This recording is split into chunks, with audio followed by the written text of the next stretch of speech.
As Democrats and Republicans battle for control of the U.S. Senate this fall, how impactful is a primary endorsement among Republicans from former President Donald Trump? On May 3rd, in the swing state of Ohio, Republicans will choose among 7 candidates to replace retiring GOP Senator Rob Portman. On Friday, President Trump announced his preference, J.D. Vance, the author of the book Hillbilly Elegy and a former Trump antagonist. Despite the fact that, as Politico reported, more than 36 county GOP chair and state party central committee members banded together to sign a letter urging Trump not to endorse Vance, noting that he, quote, referred to your supporters as racists and proudly voted for Evan McMullin in 2016. This comes on the heels of a Trump endorsement in my home state of Pennsylvania, where Republican Pat Toomey is retiring. Trump endorsed Mehmet Oz for the primary here, which takes place on May 17. His statement read in part, Oz has lived with us through the screen and has always been popular, respected, and smart. He even said that I was in extraordinary health, which made me like him more, although he also said that I should lose a couple of pounds. After Trump's original pick, Sean Parnell, dropped out of the race, Dr. Oz and hedge fund CEO Dave McCormick had been competing for Trump's endorsement. Both candidates traveled to Mar-a-Lago to kiss the ring. McCormick had been thought to have the inside track because he's married to former Trump Deputy National Security Advisor Dina Powell, and his campaign includes several Trump veterans, including Hope Hicks. Joining me now to discuss is Selena Zito, a columnist for the New York Post and national political reporter for the Washington Examiner, where she wrote this piece, What the Hell Was He Thinking? Pennsylvania conservatives react to Trump's support of Oz. Actually, Selena, here's more of what you wrote.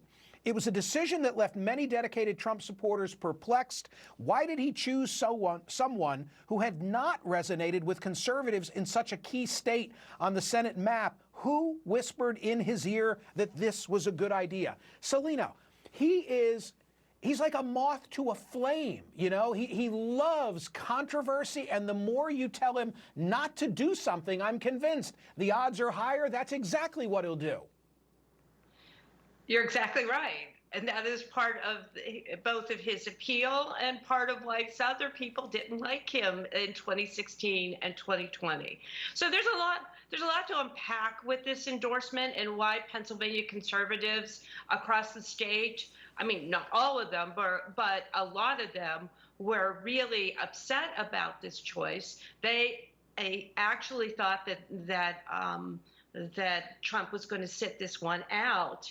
And his decision to endorse Oz, who hasn't really stuck with the primary voters. If people don't know this, in Pennsylvania, it's a closed primary, so Republicans have to register Republicans vote for Republican candidates and registered Democrats vote for Democrats. In Ohio yesterday, he endorsed J.D. Vance. Here's something J.D. Vance said in the past about Donald Trump. I'm a never Trump guy. I never liked him. And I've noticed this willingness from people who think a lot like I do that, look, we told you so. To all these white working class voters, we told you so. We told you that Trump was going to be a terrible candidate. We told you that you were an idiot if you voted for him. The problem is, if you take that attitude of sort of gloating over Trump's defeat, then you're playing into the very thing that gave rise to Trump in the first place, which is a feeling that the elites think that they're smarter than you and just think you're a bunch of idiots. Selena, it's astounding. I guess if my glass is half full toward the former president, I would say he really is a forgiving guy. I mean, you're never dead to Trump. You can fall in and out of his orbit. Look, I think there's a nuance that people are missing. Trump received more votes in 2020 than he did in 2017. And that's because people change their minds. People change their minds all the time. They can literally loathe someone and end up voting for them 4 years later. That's why traditionally presidents get more votes in their second, in their reelect. Barack Obama was one of the few candidates who didn't do that. So I think that, and the other nuance is there are voters, primary voters in Pennsylvania that are really mad that he did this. However, that does not mean they don't like him anymore. And it goes to that point where, people always call Trump voters members of a cult.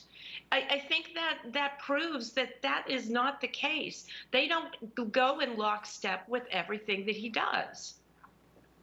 If Dr. Oz loses here's what I hear you saying. If Dr. Oz loses the race and all of a sudden the world of punditry says, oh, what a major setback for Donald Trump, I hear Selena Zito saying, not really. His supporters will still be for him, even if they weren't on this pick. Definitely that. Although, I think we should also keep in mind, if Oz loses, if Perdue loses in Georgia, if Liz Cheney wins in Wyoming, all of a sudden things start to change, because then that's not telling you that people don't like Trump anymore, but that is telling you that, as I've always said, Trump support, the populist conservative coalition was not caused by him. He was the result of it, and they may be moving on. In politics, it is always like tectonic plates. There's always movement, and we tend to miss that because it's just a tiny shift.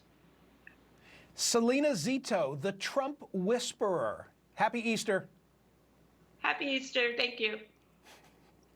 Let's check in on your tweets and Facebook comments.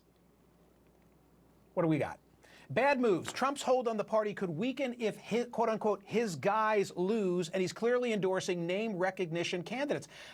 Mark, Dr. Langer, I don't get it. I mean, you know, in Ohio, the party apparatus, they come out and they say, please don't go for J.D. Vance. And then you heard the clip that I played. And what does Trump do? Like, you tell him not to do it. Frankly, the apparatus in Ohio, the GOP apparatus, they should have said, Mr. President, will you please endorse J.D. Vance? He'd have probably endorsed Tim